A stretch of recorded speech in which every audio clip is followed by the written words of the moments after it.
Good morning my dear students. आज आपको hybridisation का पार्ट 3 में पढ़ाने जा रहा हूँ। ये बहुत इम्पॉर्टेंट आपके लिए है, क्योंकि इसके आधार पर आप आराम से किसी भी मॉलिक्यूल का हाइब्रिडाइजेशन ज्ञात कर सकते हैं, उसका शेप ज्योमेट्री प्राप्त कर सकते हैं या बॉन्ड एंगल को हम पता लगा सकते हैं। माय डियर, हम चलते हैं, ध्यान रखते हैं। अगर हाइब्रिड ऑर्बिटल अगर 2 है तो हाइब्रिडेशन आपका sp हो जाएगा। आप ये देख सकते हैं कि sp तो जरूर है, जिसमें s का ओनली s और p का px, क्योंकि p का 3 ओरिएंटेशन होता है my dear, px, py, pz, लेकिन आप भाग कौन ले रहा है? px। आगे बढ़ते, इसका शेप और ज्योमेट्री देखिए लीनियर है। अभी हम आगे चल के बताएंगे कि शेप और ज्योमेट्री में क्या अंतर है। यहाँ पर भी समझिए कि चलिए, चाहे शेप माने चाहे ज्योमेट्री, आप देखिए कि एसपी का लीनियर होता है और बॉन्ड एंगल 180 डिग्री यानी 180 डिग्री होता है। आप ये भी देख सकते हैं कि एग्जाम्पल में हमने लिया है BCl2। एग्जाम्पल हम कोई भी ले सकते हैं, लेकिन आप एक एग्जाम्पल मैंने दिया है। दूसरा है कि नंबर ऑफ हाइब्रिड ऑर्बिटल अगर आपका 3 है तो हाइब्रिडेशन मेरा sp2 हुआ। आप देख सकते हैं कि sp2 में एक s और बाकी px और py, यानी p का 2 है, px और py। इसको बड़ा ध्यान से रखिए, समझिएगा। शेप और ज्योमेट्री कहता है इसका ट्रायंगुलर। क्या कहता है माय डियर? ट्रायंगुलर। इसका एंगल है 120 डिग्री, 120 डिग्री। और एग्जाम्पल में BF3 और भी एग्जाम्पल हो सकते हैं। अगर हम हाइब्रिड ऑर्बिटल यहाँ पर 4 लेते हैं तो हाइब्रिडेशन हमारा sp3 हो जाएगा, यानी हमारा sp, फिर px, फिर py, फिर pz, यानी p का तीनों भाग ले लिया है ना, px, py, pz। अब p का ज्यादा ऑर्बिटल तो होता नहीं है, इसलिए 3 ही भाग लिया। आगे बढ़ते हैं, शेप इसका हो गया टेट्राहेड्रल। बॉन्ड एंगल हो गया 109 डिग्री 28 मिनट। आप इसको चाहे तो तोड़ सकते हैं डिग्री को, इसको हम तोड़ेंगे तो लिखेंगे 109.5 डिग्री भी कर सकते हैं। उसके बाद इसका एग्जांपल हो गया CH4। आगे बढ़ते, अब यहाँ पर जरा ध्यान रखिएगा, है ना, यहाँ फिर आ गया 4।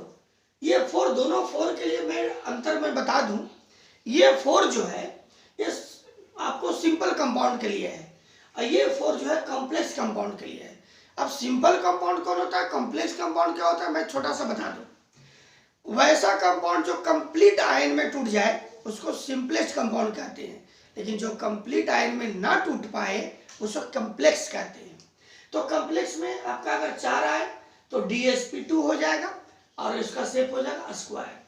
बॉन्ड एंगल 90 डिग्री होगा।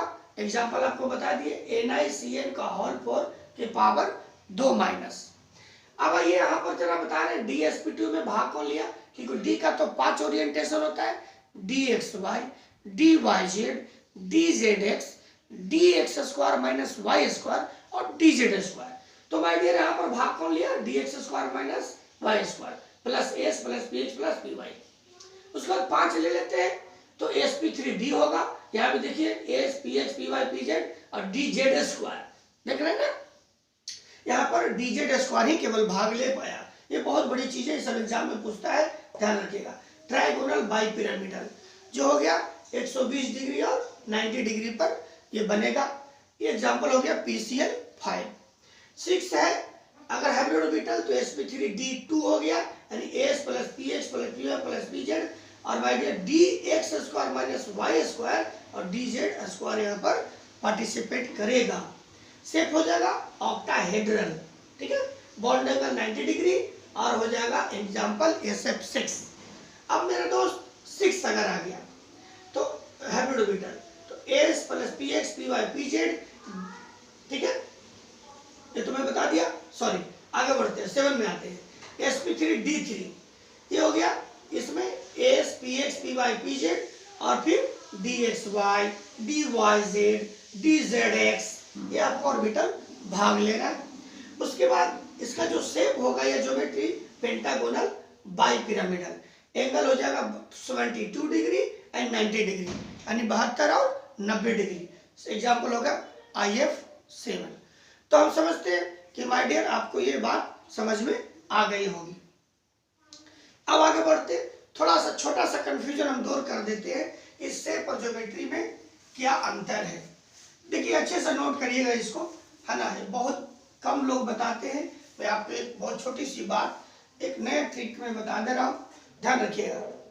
जिनका भी कहता है कि नोट में यहां पर लिखिएगा कि जिस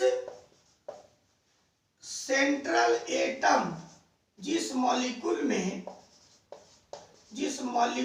के सेंट्रल एटम में लॉन पेयर इलेक्ट्रॉन होता है, उसका शेप और ज्योमेट्री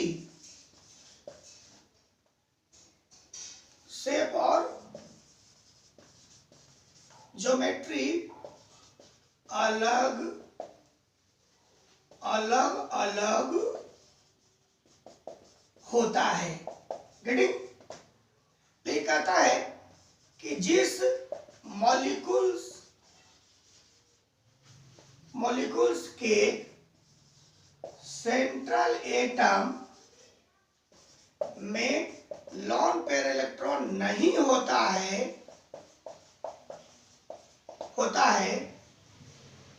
उसका शेप और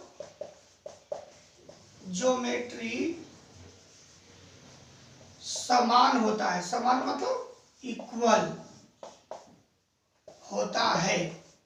आप बात समझ गए होंगे, ठीक है। मैंने क्या कहा, जिस मॉलिक्यूल के सेंट्रल एटम में लॉन पेयर इलेक्ट्रॉन होता है उसका शेप तथा ज्योमेट्री अलग अलग होता है।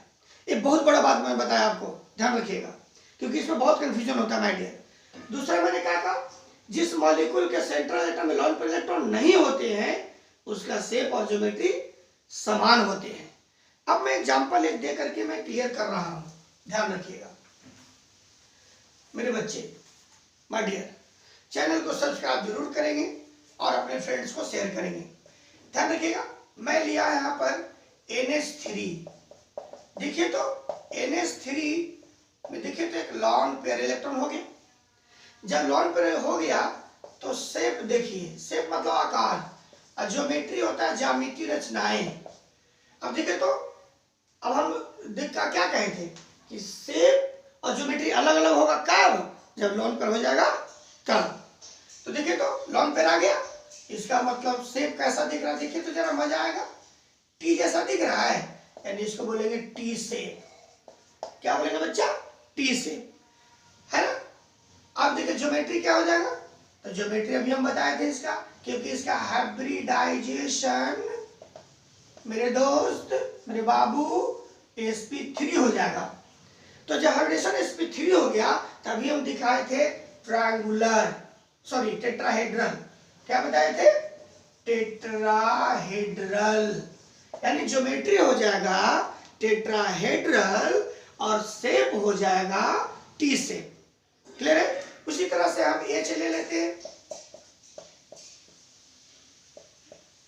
है ना, देखिए, है ना। तो ये तुम्हारा जो हो जाएगा शेप हो जाएगा V शेप। माय डियर ध्यान रखिएगा, V शेप, और ज्योमेट्री हो जाएगा क्या, तो टेट्राहेड्रल। हमने क्या कहा था, और हाइब्रिडेशन तो sp3 ही होगा। तो मैंने क्लियर हो गया ना आप लोग को, माय डियर, आप लोग क्लियर हो गया कि अगर लॉन पेयर होंगे तो मेरा शेप और ज्योमेट्री अलग होगा। सपोज मैं लेता हूं CH4, देखिए यहाँ पर कोई लॉन पेयर नहीं है माय डियर, देख सकते हैं आप। तो इसका भी हाइब्रिडेशन वही होगा, हाइब्रिडाइजेशन जो है sp3 होगा, लेकिन my dear shape oblique geometry समान होगा क्या, टेट्राहेड्रल। तो हम समझते हैं कि आप लोग इसको समझ गए होंगे। ये बहुत बड़ी चीज है, मैं आपको बताया है, इसको प्लीज आप लोग बार बार देख करके अच्छे से समझिएगा और इसको कॉपी में नोट कर लीजिएगा, ठीक है माय डियर। तो अब हम हाइब्रिडाइजेशन 4 अगले दिन बताएंगे। Thank you, all the best, bye bye, take care.